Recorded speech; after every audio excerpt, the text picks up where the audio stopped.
Hey YouTube, it's Old School Heart back with another video for you guys. I just want to say I miss you guys so much, and I didn't want to not come with a video today because Queen Sugar, of course, did not come on because of the last presidential debate. So I said I'm going to start a new series called Run That Back, and Run That Back is basically going to be about the current events that have happened last week and the week prior.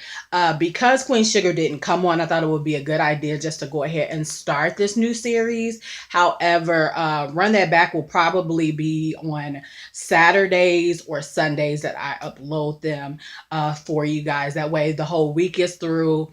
I can look and see whatever is trending or whatever is big news, and then I can go from there. So, if you haven't gotten a chance to already, go back and watch the reviews that I've done of Queen Sugar. Last week I did episode 6 and 7 together, and then I have the other episodes as well that you can look at. Please remember to like and comment and subscribe. That would be great. One of my biggest videos right now is the Solange is a seat at the table. So if you haven't gotten a chance to look at that review, go ahead and look at that as well. And then if you are still on the fence of seeing Nate Parker's A Birth of a Nation, please look at my review on that and then take yourself to the theater to see that. It's still out. It's been out for about 2 weeks now. And so, of course, you can still go to the theater and see that. It's very important. And I discussed the importance of that in the video and the review that I do. So if you haven't gotten a chance to, go ahead and take a look at those. I've done a number of videos. So please like, comment, and subscribe once again. That would be great for this channel. And then it will fuel me on to do more and more things. So with that being said, Run That Back is going to start, of course, since I'm talking about Queen Sugar, since I did talk about Queen Sugar, about Ava DuVernay's new documentary on Netflix called The 13th. So, this came out around the same time as Nate Parker's movie, Birth of a Nation. And it was like, oh my gosh, like for somebody who like loves documentaries and is always looking for the next best documentary, this was like right up my alley. So seeing A Birth of a Nation and seeing this was like the best weekend ever. And so when I heard that it was on Netflix, I most definitely watched it. So I watched it like the first or second day that it came on, and I've watched it 3 times now. So that lets you know that it is that good. So it's trending right now, and I'm so happy that it is. It is a very important documentary to watch, especially if you aren't familiar with what is going on in the United States as far as mass incarceration of Blacks and Latinos is going on. I will say this, it takes time for people to be aware of certain things. And I always call it being sleep and then being woke. We all have different times of sleeping, and then we all have times where we wake up and there are certain issues that hit us. And so, I say for people who are just like getting on board, welcome, good morning, how are you? I never want to go, you don't know about that, you don't know about that. That's that's terrible. Anybody that's trying to receive knowledge should just be able to get it, and we should apply that. And so I want to say that documentary, at least to me, it stemmed from this book right here, and I hope that you can see it. And mine is in really pretty good condition considering that I did let people see this. And it's really not even mine, it's my dad's. My dad gave it to me like probably about 2 years ago or a year ago or something like that. But Michelle Alexander wrote that book.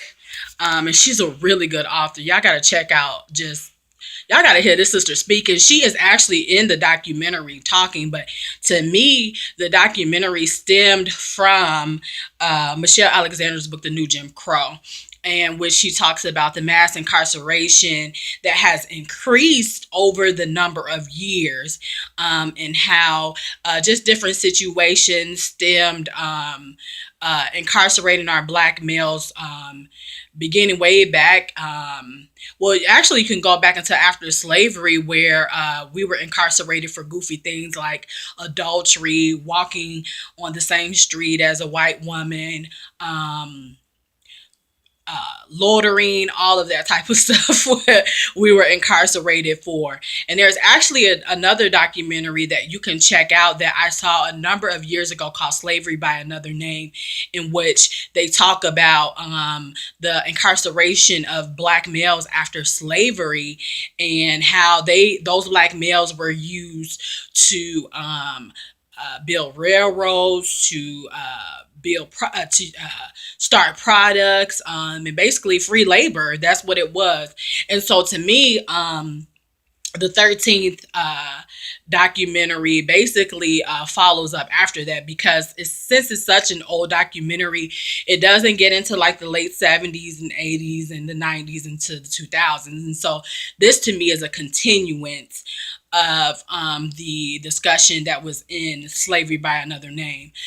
Just some points in there, so I won't like kill the whole documentary for you, but some of the points in there that you see is just how significant those numbers increase through the years, and how every president, especially Reagan, and if you have not watched a documentary on Reagan, if you have not heard of any of this mess that Reagan did, please go back and just look at some of the things that Reagan did.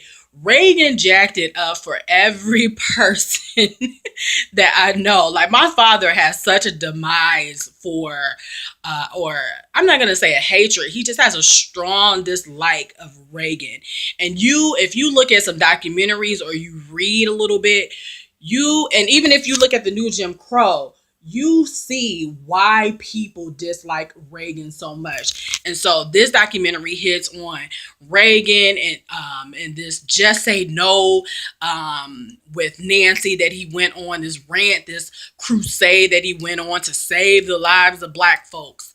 And it's so funny because it was aimed at the little man, but Reagan never really got to the person who was really bringing this junk in, because clearly if we live in the hood, I don't know how the hell we getting this. Please take a look at this documentary. It is so good. The part that made me cry the most is just seeing Trayvon's story again, and then also seeing Kalief Browder's story. And that story has shook me to my core. It's so hard to watch, and I hope his mother actually just passed away, so that's trending. His mother just passed away, and they say it's from a heart attack, and you can imagine all the stress that has built up and whatever else that was going on in her life. It had to do with this. Kalief was a 16-year-old boy who did not want to just take a plea deal, and that's what they were trying to give him, even though he didn't do anything. So he stayed in Rikers Island for 3 years, and unfortunately, after being out for 2 years, and not receiving any justice or anything like that, no compensation from New York. It just was overwhelming, and he did commit suicide. So if you have not gotten a chance to, please watch it. I've watched it 3 times already. I love it. Ava does a very good job. Please also watch Slavery by Another Name on YouTube. And guys, there are way more books on mass incarceration by white people who also spoken on in the documentary, the 13th, that you can take a look at as well. Look at those names, write those names down, and research who those people are, because hey, it's some white people that will tell you right away, there's some dirty dogs out here, and they don't mind uncovering that. They're not liked by their counterparts either. So once again, Michel'le Alexander was most definitely in that documentary, and please read this book. It is so good. And so that's what's trending. That's one thing that's trending. Then another thing that is trending is Surviving Compton. And that is a story about Michel'le with her relationship with Dr. Dre and Suge Knight. I watched this movie on Sunday, and I did tell you I was going to give you a review on it. But then I didn't hear that much about it. And I think it was because it came on Saturday nights. And, people had their nights filled up with things. And I was sitting at home and I was watching it because I knew it was going to be good. So now it's trending because everybody's coming out and saying, "Forget Dr. Dre. I hate him. I don't like him. He's a snake. He's a woman beater." And there's a lot of guys that's coming to his defense now, which is kind of crazy to me. Some of the comments that I've read is like, okay, she only did this because she wasn't included in NWA's story, or why do we have to hear about this now? It's funny how she came out with this after the NWA story. She's nothing more than a gold digger, and if you guys are going to persecute Dr. Dre, then you need to persecute R. Kelly and Chris Brown, and y'all still love Chris Brown. So it's been a lot of things in discussion in regards to Surviving Compton. If you haven't gotten a chance to do that, Lifetime's going to show that movie a couple of times. If not, you can look at it on YouTube. Even though it's a copyright issue, you can find it on YouTube. So what I would say is this. I think that a lot of men clearly did not watch R&B Divas LA, in which Michel'le talked about the abuse that she received from Suge Knight and Dr. Dre especially. Now, if you guys remember, Kelly Price wanted to do like a theater production where every woman got a chance to like tell their story on domestic violence. Kelly Price was going to be on molestation when she was younger, and Michel'le's was on the abuse she received from each relationship. So this is not a new story. This is nothing new. And she's been telling this for years. And I think R&B Divas LA came on probably about 6 or 7 years ago. So it actually came on before NWA's movie.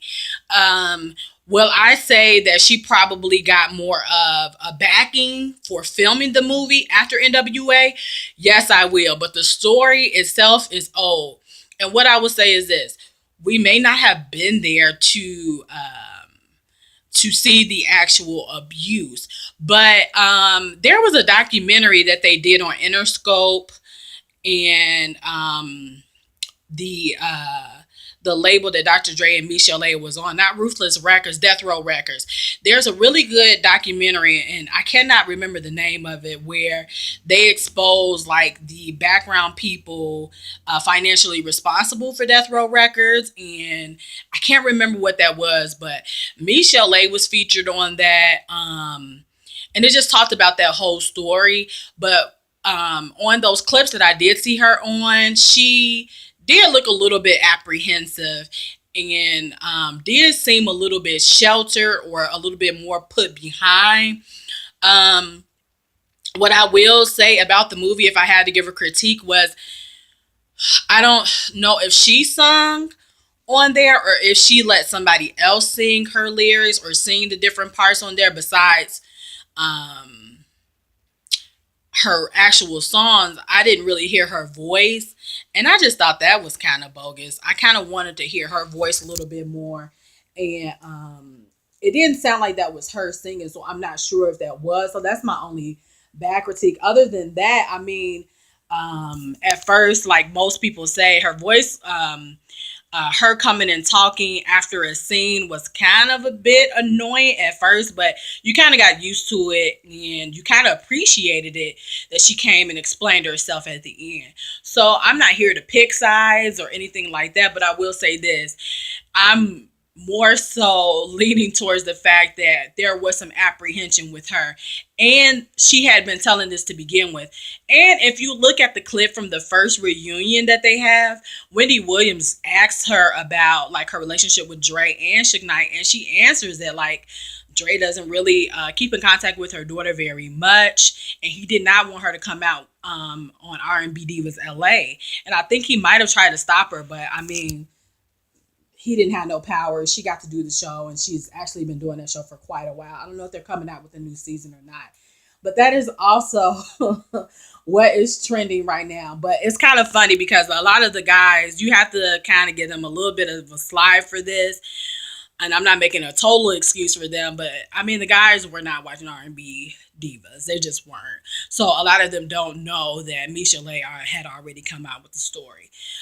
Will it does the story make her look like an angel? No, it doesn't. So they can't even say the story made her look like an angel. To me, it kind of made her look a little bit naive and a little bit too trusting, and a little bit immature, and not having any strength. So I don't think it made her come out looking like she won her power to the end. Other than that, I mean, there were some things in there that no woman would take, I would assume. So I'm going to, because I love you black men and men in general, I'm just going to say maybe that's the reason why you don't know. That's all I'm going to say. Okay, and then the last thing, and I'm going to go because I don't want to make this video very long at all. The other thing that is trending that is cracking me up right now is Mary J. Blige's husband, Kendu, is asking for like $120,000 a month in spousal support. So a lot of women on my Facebook and on Instagram and everything are outraged that he would have asked her for payment for his parents, payment for him to go to the gym, payment for his chef, and different things like that. And they are just like, he needs to just get a job, you know. How he gonna ask for spousal support? Well, let's remind you guys that even though they did not have a child, like some of these other examples I'm going to give you, there are plenty of women who get spousal support. So let's take a look at who got spousal support. Paul McCartney's ex, which she came around way after the Beatles. They didn't get married to about 90s or like the 80s. And you see how much she got? It was like 120 million. It was up there. You have Juanita Jordan, who got a lot. You got so many other women who get spousal support. Unfortunately, he did sign a prenup. However, they're saying that because the lawyer wasn't present to direct the prenup, that he may actually have a chance to get spousal support. But let me just say this. We cannot ask for equal rights and everything. And we cannot say women are independent, we're strong, we're this, we're that, and then change it up for what we don't like.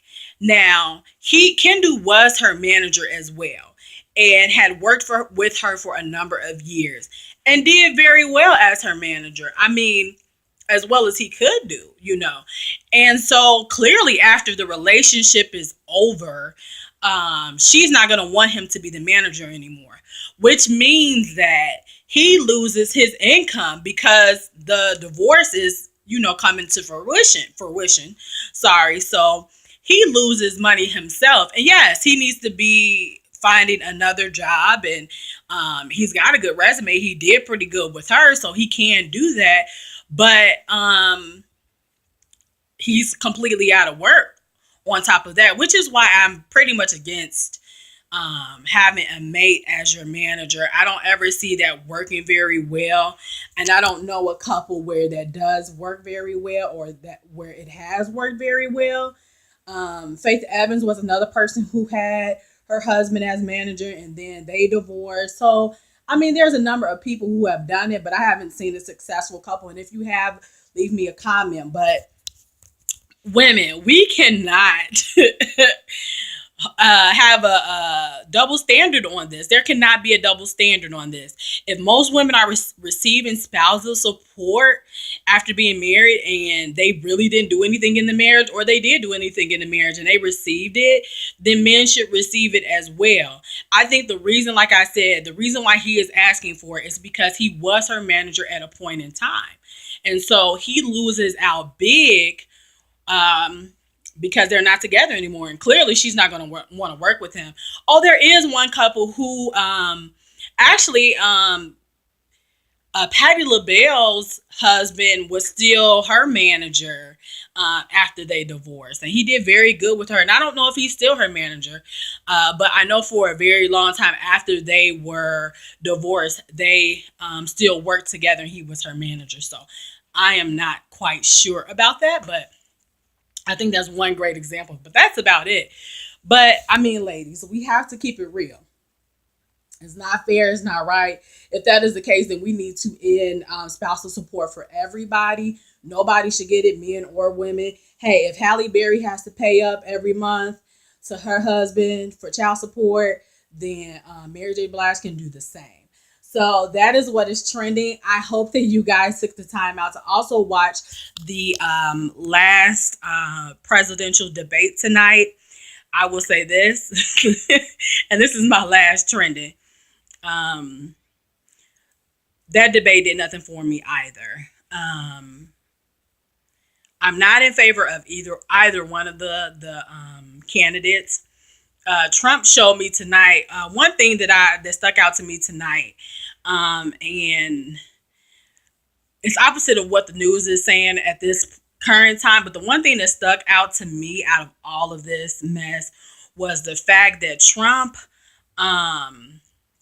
said that he wanted to put a border, a border so that illegal immigrants couldn't get through. And then he said, hombre. How disrespectful was that? That was just so disrespectful. And I hope somebody calls him out on that. But the real thing, I guess, that's trending for tonight is that they asked him, hey, if you don't win, will you, be graceful and accept it for what it was? And he just said no. So that's what's trending with that right now. To me, I think that's the most honest that he's ever been. I don't think he's ever been even more honest. I think that was his most honest response ever. Ever since we've seen him out on this political race. No, he's not going to take this right. And so he said exactly how he felt, but that's what's trending right now. So if you have anything else that you want to discuss on what's trending, leave me a comment. Run that back, on what's trending. Leave me a comment and we'll discuss it in the next video. Tell me your thoughts on the whole Mary J. Blige thing. I'm very interested in hearing those because it has been going on all day. Even men have even been like putting out her sexual history. Sexual history has nothing to do with domestic violence at all, because just because you're running around with a different man don't mean that you deserve to be smacked. So bad excuse, very bad excuse. But let me hear your thoughts on that. And so I will see you in a couple of days. Maybe I'll do something different since I already did run that back. I'll see you guys next Wednesday because Queen Sugar will be back. Once again, like and comment and subscribe to the channel. Share it on your Facebook. Share it on Twitter or wherever you can share it on. Also, I'm going to also be opening up my blog, and I will leave my WordPress web address to that as well. Of course, it's old school heart, but like, comment, and subscribe. Thank you for rocking with me. Watch this 150 times if you want. I need the views, but I thank you guys for watching. Have a good night, and I'll talk to you later.